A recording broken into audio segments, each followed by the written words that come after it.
If everyone is ready, let us begin. Urianger, the floor is yours.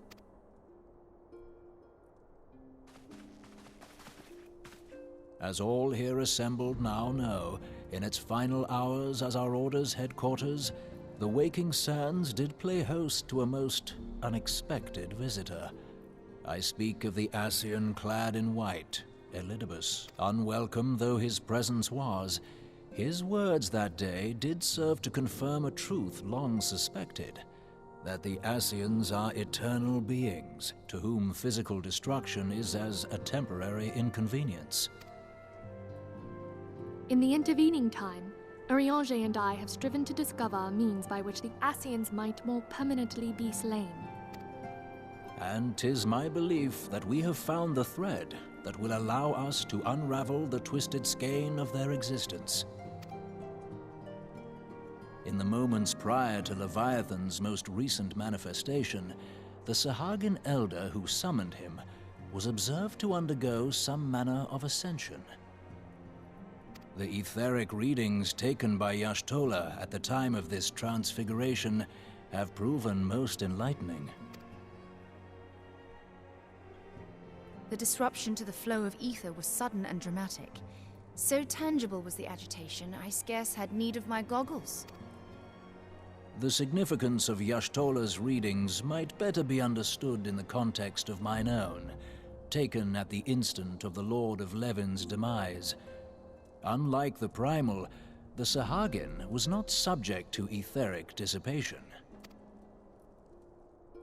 Before discussing our new discoveries, it may benefit us all to recall what we know of etheric behavior.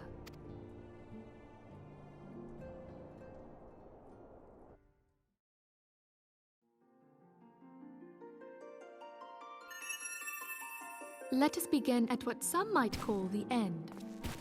When we who dwell in the material realm die, our spirits dissolve into the flow of ether and are returned to the ethereal realm. In turn, the restless energy which suffuses that plane streams back into our world, giving rise to new life. 'Tis as the heavens did decree, the way of all mortal souls. Twixt this world and the next do the ethereal currents swirl, bearing the very essence of life. Thus doth the cycle of birth, death, and rebirth continue unabated. Primals behave somewhat differently. In order to manifest and then maintain a physical presence in this realm, they must consume vast quantities of ether, most often in the form of crystals. Though they may seem to live, their flesh is but ether given shape. Thus, a defeated primal leaves behind no broken corpse. Rather, the essence of its form seeps back into the land whence it came, and the energy of its shattered spirit is called back to the ethereal realm. And there it waiteth, till next the prayers of the faithful do draw it forth from the sea of ether, to take their offering of crystals and make for itself a new body.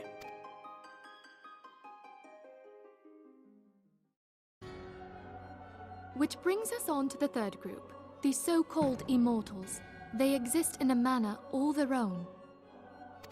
Quite. Even as the Sahagin elder fell to the Admiral's musket shot, I witnessed the release of an ethereal cloud, which immediately took possession of a nearby minion. A soul that dissipateth not upon the death of the flesh. The secret of life everlasting, and in the claws of a Sahagin no less. But I wonder, what would happen to one of these obstinate spirits should there be no suitable host for it to claim? If mortal death entails a return to the ethereal realm, it seems doubtful that the soul of an immortal would venture there. Nay, it merely withdraweth the distance, unto the shore of the ethereal sea, perchance, but no further. Yes, it exists in neither this realm nor the next, abiding instead in the space that lies between them. The Ascians took control of Thancred by means of a Crystal of Darkness, an artifact which, if our theories are correct, serves as a gateway to the place I have just described. I was hoping people had forgotten about that. I am sorry, my friend. For a mercy, the weary road of our research hath brought us unto an answer. The Sahagin ascended to an immortal state, but he did not possess a crystal of darkness through which to flee this realm. Thus was he consumed by Leviathan. If we could entrap the spirits of defeated Ascians in like manner, and thereby deny them resurrection...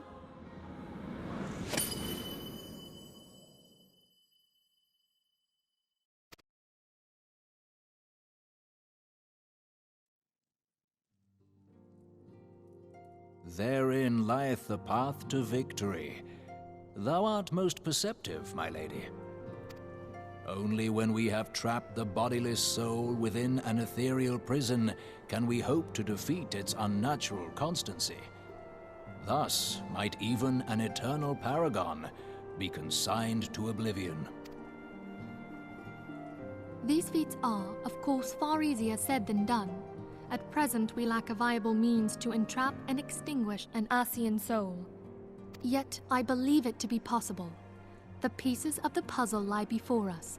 We have but to put them together.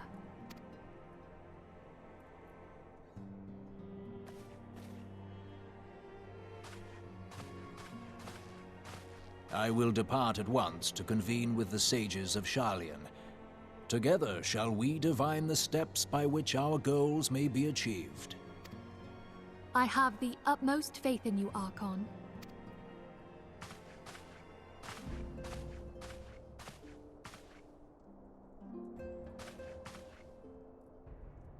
Beg pardon, antecedent, but I would raise one final matter. Even now, a Sharlayan survey party seeketh to ascertain the fate of the students of Baldessian. Their findings shall soon be known to us. Though you harbor feelings of dread, I bid you surrender not to sorrow, but abide instead in hopeful prayer. I shall, Archon. Thank you.